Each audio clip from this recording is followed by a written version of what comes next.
balik pengorbanan ini, terukir sebuah senyuman di wajah mereka yang menghubungkan suatu ikatan,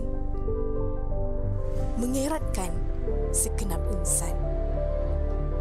Kerana setiap pengorbanan ini dicurahkan hanya untuk melihat senyuman mereka. Bersama kita mengimarahkan ibadah korban di bumi Anbiya, di Palestin, Syria, Lebanon dan Yaman. Bangkit, berjuang bersama aman Palestin.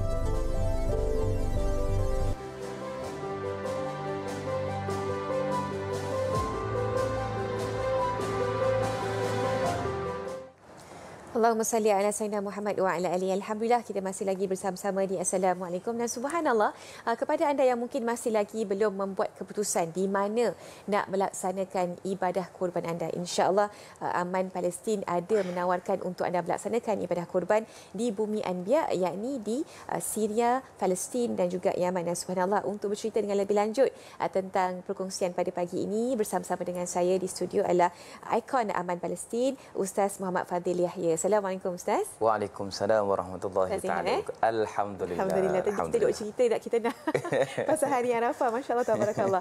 Baik Ustaz, tapi sebelum kita lanjutkan dengan tawaran korban di bumi Anbiya ni kan, nak tanyalah pandangan Ustaz kan. Kalau kita nampak sekarang ini ramai orang ada social media dan kadang-kadang mereka ini suka juga nak menzahirkan korban mereka itu di social media. Apakah dibolehkan ataupun tidak Ustaz? Baik, alhamdulillah. Assalamualaikum warahmatullahi taala wabarakatuh. Sedang pendengar penonton yang setia di Assalamualaikum. Moga-moga Allah Taala berikan kebaikan kepada saya, kepada hos kita pada pagi ini dan juga seluruh pada penonton yang sedang bersama pada pagi ini. Alhamdulillah, kita syukur kepada Allah dan kita berada pada hari-hari Zulhijjah lah.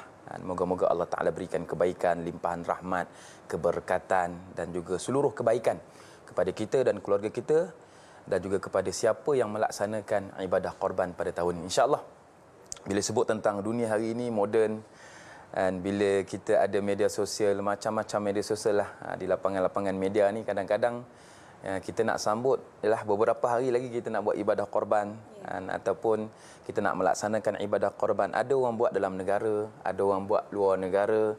Tapi mungkin ada sedikit sebanyak pertanyaan ataupun berkaitan dengan nak mempromosikan, mempamerkan ataupun mungkin pada ibadah korban yang dibuat dekat luar negara tapi dia nak post dalam Facebook, dalam TikTok, Instagram dan sebagainya.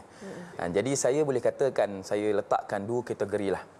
Yang pertama daripada sudut NGO, kami di Aman Palestin sendiri, kita setiap tahun kita buat ibadah korban di Palestin, di Syria dan juga beberapa negara-negara Anbiya yang lain.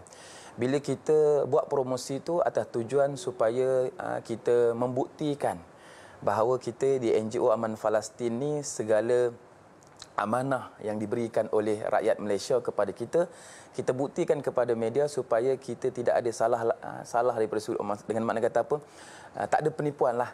Itu sebagai salah satu daripada bentuk untuk memaklumkan kepada orang awam. Dan yang keduanya sebagai salah satu daripada penarik lah untuk mengajak rakyat Malaysia, penonton-penonton untuk bersama dengan kita Aman Palestin untuk kita buat ibadah korban di tempat-tempat yang diberkati oleh Allah Subhanahu Wa Taala. Itu yang pertama. Kategori yang kedua adalah individu. Ini kepada individu lah. Jadi bila sebut NGO, individu ataupun mana-mana badan nak mempromosikan, mempamerkan, mewawarkan, mungkin ada beberapa perkara yang perlu dilihat.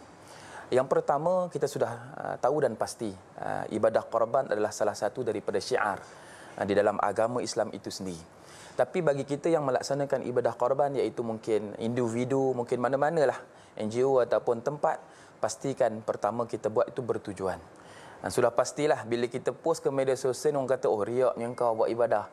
Jadi kita post atas dasar ada keperluan. Tadi sebab apa? Kita nak tunjuk bahawa Islam ini ada indahnya, ada cantiknya, ada ibadah yang dianjurkan. Malah dalam kita nak mempamerkan tersebut, mempromosikan tersebut juga adalah mengajak orang juga untuk buat benda yang baik. Itu tujuan antara tujuan kenapa kita perlu syiarkan bentuk ibadah korban tersebut. Tapi bila kita syiarkan tersebut juga adalah salah satu daripada bentuk syukur. Seperti mana Allah Ta'ala sebut dalam surah Duha ayat 11-an. Wa amma bi ni'mati rabbika fahaddis. Maka nikmat-nikmat Tuhanmu maka pamerkan, tunjukkan kepada orang dengan syarat apa? Hati tu kena jaga. Takut kita pamer, rasa riak, rasa bangga pula, berdosa pula. Jadi benda-benda itu yang pertama kena jaga daripada sudut keikhlasan kita, kejujuran kita dalam buat ibadah, dan pada masa yang sama atas tujuan yang tertentu. Dan begitu juga disebut oleh Al-Imam Qurtubi juga. Boleh pamerkan atas tujuan untuk mengajak orang buat baik, tapi kita perlu jagalah. Itu yang pertama. Yang kedua juga perlu dilihat dalam kita nak mempromosikan, dalam nak menayangkan di media-media sosial, perlu ada etika dan juga adab.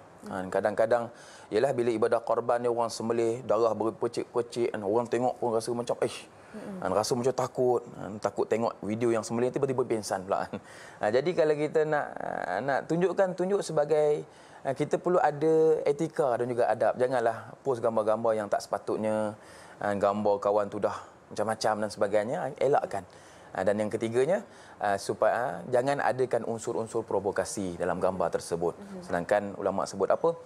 Ittaqu mawadi'at tuham. Jangan kamu menunjukkan satu perkara yang boleh menyebabkan tohmahan-tohmahan. Jadi kita nak wawakan boleh dibolehkan, tapi perlu jaga adab dan juga akhlak lah, insya-Allah. Itulah, balik rumah makan durian, lebihan durian buat pengat. Tak salah pamer ibadah kurban, ikut adab, betulkan niat. Subhanallah, kalau kita lihat kan aman Palestin kan, sehingga tahun ini cukup optimis dan berterusan melaksanakan ibadah kurban di Palestin, Syria dan juga Yaman. Meskipun harganya mahal kalau kita nampak ketika dan saat ini kan. Jadi kenapa aman Palestin nak teruskan juga meskipun ada banyak kekangan dan juga halangan? Baik, bila sebut kenapa, dan soalan ni ramai orang tanya. Mungkin penonton-penonton yang sedang tunggu pun tanya, kenapa nak buat perlu teruskan ibadah korban di bumi Palestin, di bumi Ambiak? Yang pertama, kenapa kita buka ruang ini kepada tuan-tuan dan puan-puan yang sedang mendengar dan penonton semua? Kenapa kita buka ruang ini? Kerana sudah pasti aman Palestin kita buat ibadah korban ini, kita melihat salah satunya adalah memberi ruang kepada semua orang untuk kita laksanakan ibadah korban di bumi yang telah diiktirafkan oleh Allah. Bermakna bumi Anbiya di Palestin terutamanya, Allah Ta'ala sebut dalam Al-Quran bumi barakah, bumi yang disucikan oleh Allah. Maka kita buka ruang nak buat ibadah korban, bermakna ibadah korban tu salah satu pahala dah besar dah. Lepas tu buat pula di tempat yang ada kemuliaan, maka bertambah-tambah lagi kemuliaan tersebutlah. Tapi itu yang pertama, sebab tempat itu sendiri yang menjadikan ruang kepada kita untuk menambahkan kebaikan dan juga pahala yang banyak. Dan yang keduanya sudah pasti, saya yakin dan percaya, saya pun pergi ke misi-misi bantuan, bila kita tengok di beberapa tempat di negara-negara yang kita buat ibadah korban ni, banyak di kalangan fakir miskin, sangat banyak, ibu tunggal, anak yatim. Jadi kita buka ruang kepada mereka. Sebab kita di Malaysia ni walaupun ada fakir miskin, tapi ramai buat ibadah korban, ramai di kalangan orang yang mampu untuk buat. Tapi di sana dengan kos yang tinggi, negara yang disekat dan sebagainya, penduduk yang jauh. Jadi kita bantu kepada mereka, malah daging tersebut merupakan keperluan asasi mereka. Itu kenapa Aman Palestin terus-menerus membantu, bukan sekadar melaksanakan pada ibadah sunat kepada peserta, malah kita memberikan ruang pahala yang begitu banyak dengan keberkatan, kebaikan dan sebagainya. Dan insya-Allah moga-moga kita dapat membantu, dan tuan-tuan dan puan-puan yang ada pun kita membantu juga melalui Aman Palestin kepada mereka, insya-Allah. Dan terakhir Ustaz, bagaimanakah caranya untuk mereka menyertai ibadah kurban itu melalui Aman Palestin? Baik, alhamdulillah. Jadi penonton, tuan-tuan dan puan-puan yang sedang mendengar, jadi jom saya mengajak untuk kita melaksanakan ibadah korban di bumi Anbiya melalui Aman Palestin yang kita sudah lama kita buat, dan kita memerlukan lagi sambutan-sambutan daripada tuan-tuan dan puan-puan untuk kita mendapatkan kebaikan. Dan sudah pasti bumi Anbiya itu ada kebaikan, ada kelebihan, ada kemuliaan, dan ada segala bentuk yang disebut oleh hadis Nabi, disebut oleh Allah Ta'ala dalam Al-Quran. Jadi saya mengajak untuk sama-sama jom bersama dengan Aman Palestin untuk kita buat ibadah korban, membantu mereka yang memerlukan, ada fakir miskin dan sebagainya. Di situlah Allah Ta'ala akan memberikan kebaikan. Jadi tuan-tuan dan perempuan, kalau nak buat ibadah korban, bolehlah layari pada laman web Aman Palestin, ataupun terus hubungi di HQ Aman Palestin, ataupun buka pada web dan juga Facebook page dan sebagainya untuk kita sertai ibadah korban. Dan mungkin boleh mungkin di kaca TV tuan-tuan itu ada maklumat untuk dihubungi page Aman Palestin, laman web dan sebagainya. Maka ambil peluang dan ruang kepada diri kita pada tahun ini dan tahun-tahun akan datang untuk bersama dengan Aman Palestin untuk kita memberikan sedikit nilai kebaikan, nilai rahmat dan juga nilai yang terbaik untuk ibadah korban kita di bumi Ambiak. Jom bersama dengan Aman Palestin, kita tak terlambat lagi sebab belum lagi Aidiladha.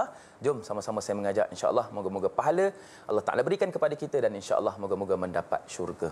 Amin, amin, insyaAllah. Jazakumullah khair buat Ustaz Fadil Yahya selaku ikon Aman Palestin. Nak berhenti lihat seketika, kembali lagi selepas ini di Assalamualaikum. Jangan ke mana-mana.